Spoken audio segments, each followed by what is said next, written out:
Assalamualaikum warahmatullahi wabarakatuh. Kembali lagi di channel Radio Horor. Untuk kisah kali ini masih melanjutkan dari kisah yang sebelumnya, yaitu sebuah kisah yang ditulis oleh Restu Wiratmaja. Sebuah kisah yang berjudul Segoro Pati. Sebelum kita masuk ke ceritanya, tekan dulu tombol like video ini dan jangan lupa tekan juga tombol subscribe channel ini dan nyalakan juga lonceng notifikasinya agar tidak ketinggalan cerita baru dari channel ini. Dan bagi teman-teman yang ingin membaca langsung ceritanya, nanti silakan saja kunjungi linknya yang nanti akan saya sertakan di kolom deskripsi. Dan jangan lupa di follow juga akun penulis. Dan seperti apa untuk kelanjutan kisah ini? Langsung saja kita simak berikut ini.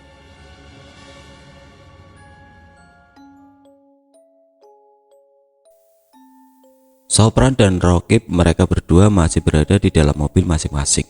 Keduanya masih terjebak di dalam bagasi karena mesin mobil yang tiba-tiba kumat. "Mesinnya nggak mau nyala," teriak Sopran. "Kita harus cepat lari dari tempat ini," ucap Rokib. Baru saja mereka mengatakan hal itu, tiba-tiba hawa merinding menyelimuti keduanya. Pintu ruangan menuju arah bagasi terbuka dengan sendirinya. Terlihat dengan jelas seorang wanita sedang berjalan dengan perlahan ke arah bagasi. "Itu Asmara," teriak Sopran. Sopran yang panik pun langsung keluar mobil diikuti oleh Rokib. Keduanya berlari ke arah jalan raya. Sosok Asmara masih mengejarnya dari arah belakang. Sopran dan Rokib lari terbirit-birit hingga ia lupa bahwa di depannya telah ada sebuah truk pengangkut pasir. Keduanya seperti dibuat linglung agar tidak fokus terhadap jalanan satu sama lain. Tentu saja truk yang tidak bisa mengerem mendadak itu menghantam tubuh mereka berdua hingga terpental tepat di depan halaman rumah.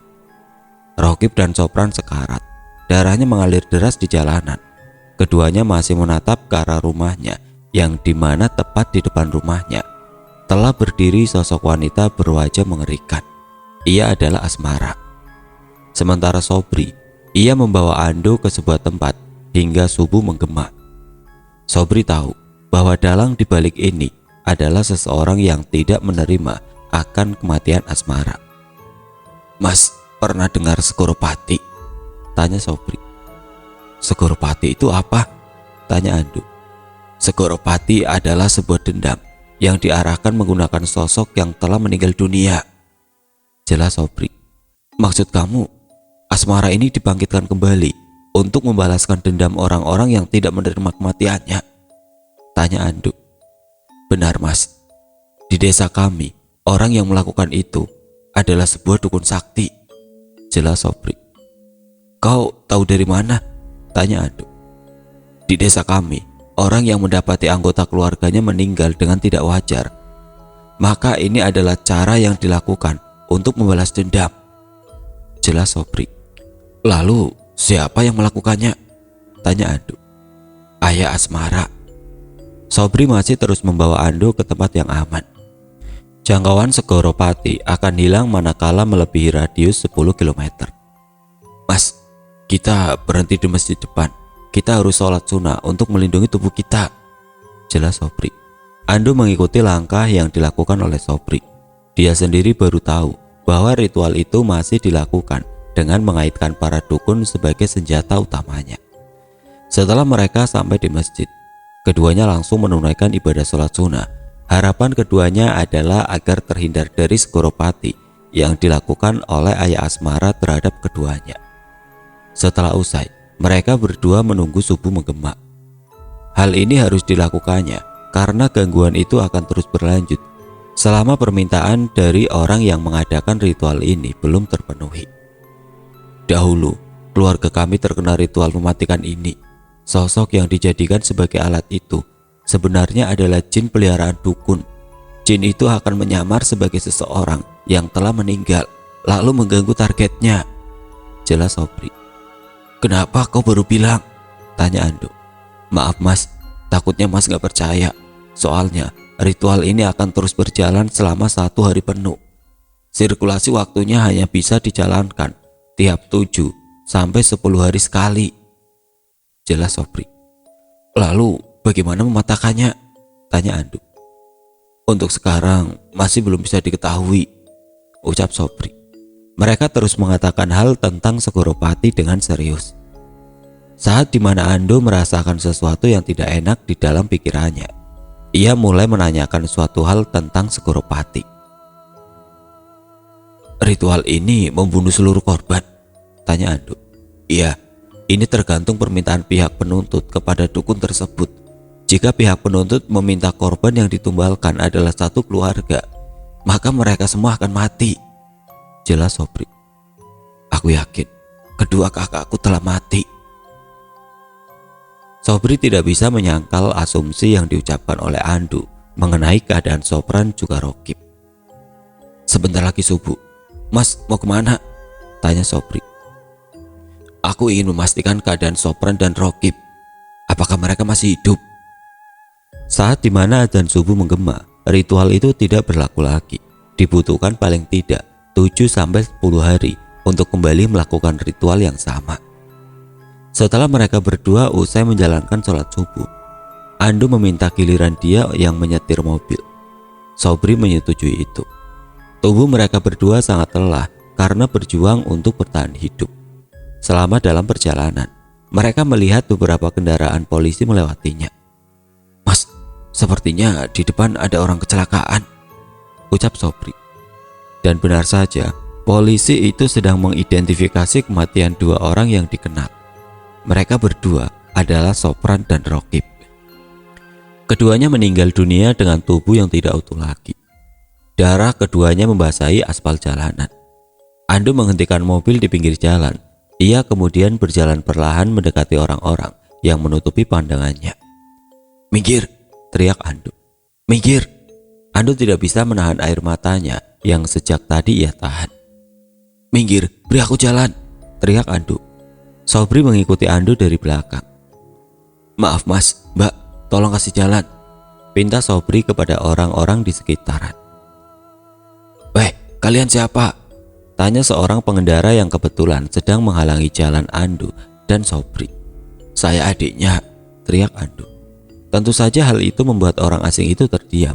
Polisi yang mendengar teriakan orang yang mengaku sebagai adik korban langsung mendekati ke arah suara itu.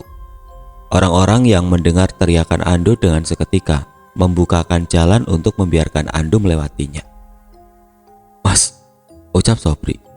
Tatapan tajam orang-orang yang berada di sekitaran berubah menjadi tatapan haru saat melihat sang adik mendekati kakak-kakaknya yang telah tewas. Maaf, mas adik si korban, tanya polisi. Iya pak, ucap Andu. Andu menatap pelaku penabrakan yang sedang ditahan oleh polisi. Kenapa ambulan tidak datang? Tanya Sobri. Begini pak, ada sesuatu yang aneh saat kami ingin membawa ambulan ke sini, ucap polisi itu. Kenapa pak? Tanya Sobri. Si pelaku menghalang-halangi. Dia kesurupan sejenak sebelum kami tiba, ucap polisi. Sobri merasa aneh dengan pernyataan polisi mengenai telatnya ambulan untuk mendatangi lokasi. Sebaiknya nanti kita bicarakan di kantor. Kami juga sudah menghubungi ambulan dan sekarang sudah dalam perjalanan, ucap polisi itu. Mas nggak apa-apa kan? Tanya Sobri. Andu masih terdiam. Ia menghantamkan tangannya ke aspal. Mas, cukup. Semua yang sudah dijadikan target dari ritual ini tidak akan bisa lepas kecuali mati, ucap Sobri. Andu menatap Sobri. Bawa aku ke sana, ucap Andu. Kemana mas? Tanya Sobri. Rumah asmara. Ambulan mulai datang. Para petugas mulai mengangkat jenazah Rokib dan Sopran. Sedangkan Andu, ia mendekati pelaku penabrakan tersebut. Andu tidak ingin menghajarnya, namun ada beberapa pertanyaan yang ingin Andu tanyakan kepada sopir truk itu. Apakah kau sengaja menabrakkan trukmu kepada kedua kakakku? Tanya Andu. Sopir itu ketakutan. Ia menggeleng-gelengkan kepala. Aku tidak tahu, ucap sopir itu. Kenapa kau tidak tahu? Tanya Andu. Kakiku tidak bisa berhenti untuk menginjak gas saat keduanya tengah berada di jalanan. Kecepatan mobil juga tiba-tiba naik hingga mereka terpental tepat di depan rumah ini, ucap sopir itu. Lalu, tanya Andu. Saat aku mendekati mereka, aku melihat sosok wanita mendekatiku dan saat itu aku tidak sadarkan diri. Orang-orang bilang aku kerasukan hingga menghalangi para pengendara yang ingin menghubungi pihak ambulan. Jelas sopir itu. Jam berapa kejadian itu berlangsung? Tanya Sobri yang tiba-tiba berada di samping Ando. Sebelum subuh, jawab sopir itu. Sudah kuduga, ucap Sobri. Kenapa, Bri? Tanya Ando. Dukun itu telah merancang sebuah serangan ini. Setelah keduanya tertabrak dan sekarat, pasti ada orang yang melihat kejadian ini dan berkeinginan untuk memanggil ambulan. Namun jin peliharaan dukun itu segera masuk ke dalam tubuh sopir ini. Jelas Sobri. Tujuannya? Tanya Ando. Agar ambulan datang terlambat dan Mas Ando bisa menyaksikan kematian keduanya. Hal ini yang memberikan efek kelemahan mental dalam diri Mas Ando. Jelas Sobri. Ando semakin kuat untuk segera menghentikan ritual mematikan ini. Maafkan saya, Mas, saya dirasuki oleh sesuatu. Jelas sopir itu. Ando segera meninggalkan sopir itu. Ia meminta Sobri untuk menuju rumah sakit. Mau apa, Mas? Tanya Sobri. Memberi peringatan kepada Papi. Jelas Ando. Dari kematian keduanya, Ando semakin yakin bahwa kematian kakaknya adalah karena kesalahan yang diperbuat keduanya saat membunuh Asmara. Beberapa hari sebelum hari ke-40, Haji Yasir masih berada di rumah sakit. Pandangannya mulai kabur. Ia melihat banyak sekali orang-orang berdatangan hanya untuk menjenguk keluarganya. Namun tidak bagi Haji Yasir. Ia merasa bahwa kehidupannya sangat hampa. Dari kejauhan, seorang suster menuju ke arahnya. Pak, sebentar ya, saya periksa lagi, ucap suster itu. Saat suster melihat ke arah bantal, ia terkejut bukan main. Suster itu melihat banyak pasir yang berada di bantal itu. Pak, Bapak habis dari mana? Tanya suster itu. Suster, kepala saya sakit, ucap Haji Yasir. Suster itu segera memanggil dokter karena ada satu keanehan yang tidak bisa dijelaskan secara akal. Kenapa, Sus? Tanya dokter. Baru saja si dokter itu masuk, kepala Haji Yasir kembali menjatuhkan pasir-pasir. Astagfirullah, ucap dokter itu. Hari ke-40, tepat di hari ini, Ando dan Sobri berencana untuk menghentikan ritual mematikan ini. Namun sebelum ia berangkat, Ando mengunjungi ayahnya dahulu yang masih berada di rumah sakit. Saat berada di rumah sakit, dokter langsung meminta kepada Ando agar berbicara di ruangannya. Dokter itu memberitahu bahwa ayah Ando mendapati sesuatu yang aneh selama masa perawatan berjalan. Ando hanya bisa menerima semua keluhan dokter tersebut. Ia tidak mungkin menyelamatkan Haji Yasir karena di dalam organ kepalanya dipenuhi pasir yang entah dari mana munculnya. Setelah usai diberitahu, Ando pun menceritakan hal ini kepada Sobri yang menunggunya di luaran. Sobri hanya bisa terdiam. Ia tahu bahwa target berikutnya adalah Ando. Kita harus bergegas untuk menuju ke sana, Mas, ucap Sobri. Saat itu juga mereka langsung berangkat untuk menghentikan ritual Segoropati. Dalam perjalanan, Sobri lebih banyak terdiam. Ia tidak tahu bahwa konflik ini berkepanjangan dan memakan banyak korban. Saat memasuki desa, Sobri meminta kepada Ando untuk tetap di dalam mobil. Belum tahu apa penyebabnya, namun Sobri ingin menemui seseorang terlebih dahulu. Dari luaran, Ando melihat seseorang sedang menemui Sobri. Ia sepertinya bukan keluarga Asmara. Sobri pun kembali lagi ke dalam mobil. Mas, ayo keluar, ucap Sobri. Itu ayah Asmara? Tanya Ando. Bukan, Mas, dia adalah Ki Ngarso. Dia akan membantu kita untuk mematahkan Segoropati, jelas Sobri. Ando mengikuti apa yang diperintahkan oleh Sobri kepadanya. Akhirnya mereka berdua memasuki rumah Ki Ngarso. Di dalam rumah, Ki Ngarso telah menyediakan beberapa alat untuk mencegah ritual itu terjadi. Dukun itu sangatlah kuat, namun aku bisa membentengimu dengan memasukkan sesuatu ke dalam tubuhmu, jelas Ki Ngarso. Apa itu? Tanya Ando. Ki Ngarso memasukkan sebuah benda ke dalam sebuah apel. Ia pun meminta kepada Ando untuk menghabiskannya. Habiskan, itu adalah pegangan kamu, jelas Ki Ngarso. Ando pun memakan makanan itu. Ia kemudian merasakan ada sesuatu yang memasuki tubuhnya. Selama benda ini tidak hilang, kalian aman, ucap Ki Ngarso. Alhamdulillah, terima kasih Pak, jelas Sobri. Namun aku tidak bisa menyelamatkan ayahmu. Ia sudah menjadi incarannya, jelas Ki Ngarso. Ando hanya pasrah mendengar seluruh pernyataan Ki Ngarso terhadap Haji Yasir. Lalu, bagaimana untuk mematahkan ritual ini? Tanya Ando. Ki Ngarso menjawab, ritual ini hanya dijalankan setiap 10 hari sekali. Itu atas permintaan penuntut terhadap dukunya. Jika seluruh objek telah dinyatakan terpenuhi atau terbunuh, maka ritual ini akan selesai. Jadi artinya, tidak ada hal yang bisa untuk menghentikan ritual ini, kecuali dari pihak penuntut sendiri, jelas Ki Ngarso. Ando pun terdiam. Kali ini dia hanya bisa menjalankan beberapa jam ke depan sebelum nantinya ia akan mati. Namun, berikanlah ini kepada penuntut jika kamu ingin segera menghentikan ritual itu, ucap Ki Ngarso sambil memberikan sebuah botol berisi air. Air ini adalah air permintaan maaf. Air permintaan maaf merupakan air yang menjembatani antara dua belah pihak untuk menciptakan kedamaian.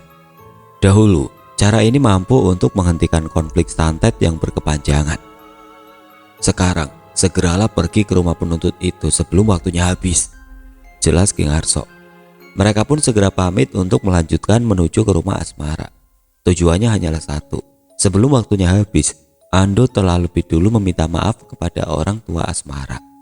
Selama dalam perjalanan, Ando terlihat sangat tidak percaya diri. Ia lebih dingin semenjak Ki Ngarso memberitahu kemustahilan yang akan terjadi. Pukul 1 pagi, saat dimana seluruh penghuni rumah sakit sedang dalam masa istirahat, Haji Yasir terbangun dari tidurnya. Ia kemudian melihat ke arah jarum jam yang menunjukkan pukul 1 pagi. Lampu kamar tiba-tiba berkedip. Haji Yasir mulai panik. Seluruh ruangan menjadi sangat panas hawanya. Dari luar ruangan berjalan sosok wanita dengan rupa yang mengerikan. Haji Yasir tahu wanita itu adalah sosok yang selama ini menjadi ketakutan dalam dirinya. Pergi, teriak Haji Yasir. Wanita itu menembus tembok sebelum akhirnya menampakkan wajah seramnya tepat di hadapan Haji Yasir. Itu adalah siksaan yang diterima Haji Yasir. Haji Yasir yang terkejut langsung mengalami serangan jantung. Seluruh mesin yang ada di sampingnya berbunyi secara bersamaan. Dokter dan para suster segera menuju ke ruangan Haji Yasir. Mereka semua terkejut manakala posisi tubuh Haji Yasir telah berada di bawah lantai. Elektrokardiogram, alat yang menunjukkan tentang skala naik turun tekanan jantung, menjadi tidak bergerak. Haji Yasir dinyatakan meninggal dunia. Kematian Haji Yasir merupakan bukti kejamnya dunia persantetan bila dendam telah menjadikan acuan utama untuk melampiaskan kemarahan. Sementara itu, Sobri menangkap pandangan seorang pria berusia 50 tahunan sedang berjalan sendirian di jalan raya. Dia adalah Pak Sanusi, ayah Asmara. Itu ayah Asmara, teriak Sobri. Ando pun langsung menghentikan mobilnya dan buru-buru untuk keluar. Ando langsung menarik tangan Pak Sanusi dan meminta maaf. Siapa kamu? Teriak Pak Sanusi. Pak Sanusi, Pak, tolong Pak, maafkan Ando, ucap Sobri. Sobri, kamu ngapain di sini? Pak, tolong maafkan saya. Saya tahu keluarga saya salah, tapi maafkan saya Pak. Saya tidak tahu apa-apa mengenai pembunuhan Asmara, ucap Ando. Oh, jadi kamu anak Haji Yasir. Lepaskan tanganku, ayahmu telah mati, ucap Pak Sanusi. Haji Yasir telah mati? Tanya Sobri. Benar, dia baru saja mati 1 jam yang lalu. Semua berjalan sesuai apa yang direncanakan, ucap Pak Sanusi dengan nada senang. Ando masih memegangi tangan Pak Sanusi. Ia meminta maaf sebelum waktunya habis. Jadi benar, selama ini Bapak yang melakukan ritual Segoropati? Tanya Sobri. Kau tahu kan, ada leluhur kita. Jangan lupakan itu. Kita punya harga diri. Kita tidak boleh diinjak-injak oleh orang-orang kota yang terus-menerus menindas orang desa, teriak Pak Sanusi. Sebaik apapun kamu, Sekeras apapun kamu bekerja dan sejujur apapun kamu dalam berbicara, para manusia berhati setan akan terus menindasmu. Mereka semua harus dimusnahkan, teriak Pak Sanusi. Tapi Pak, kita tidak memiliki hak semacam itu, ucap Sobri. Sobri, kamu tidak boleh lemah. Mereka ini seenaknya menjatuhkan kita ke jurang yang penuh penderitaan. Seenak jidatnya menyuruh kita seperti binatang. Ujung-ujungnya, jika mereka sudah benci, mereka akan menyakiti, bahkan membunuh kita kan? Tanya Pak Sanusi. Sobri membenarkan perkataan itu. Ia kemudian termenung sambil mengingat saat dimana dirinya ditendang, disiram air kopi, bahkan diinjak-injak oleh semua keluarga Haji Yasir, kecuali Andu seorang.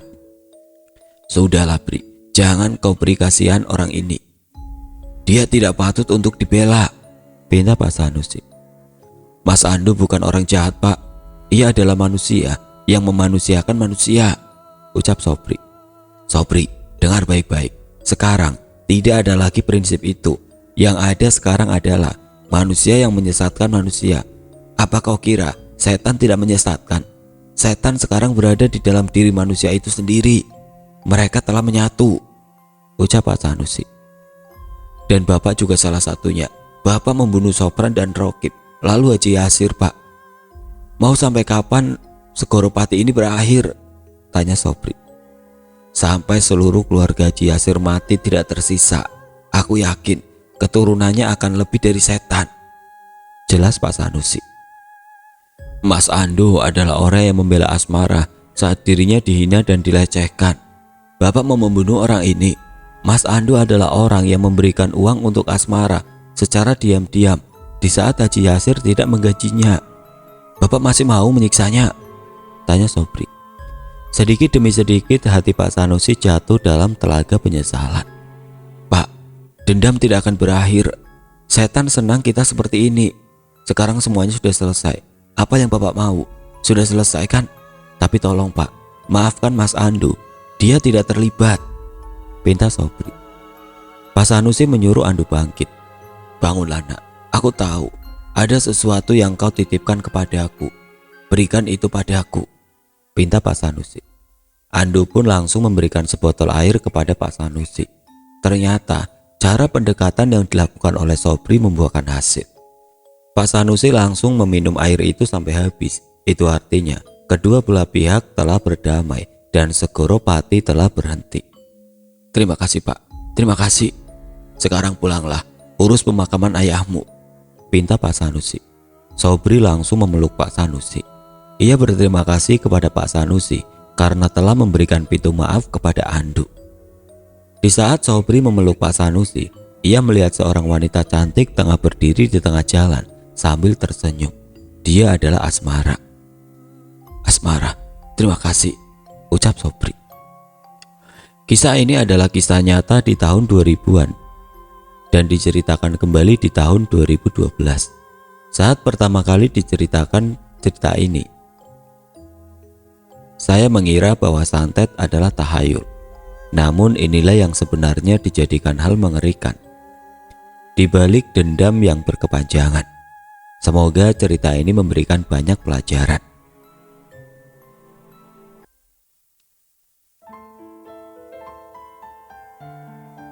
Oke teman-teman, sekian untuk cerita kali ini. Semoga apa yang sudah saya sampaikan dalam kisah ini dapat dijadikan pelajaran untuk kita semua. Dan bagi teman-teman yang baru bergabung, jangan lupa untuk like, comment, share, serta subscribe channel ini. Dan nantikan kisah-kisah horor berikutnya tetap di channel Radio Horor. Wassalamualaikum warahmatullahi wabarakatuh.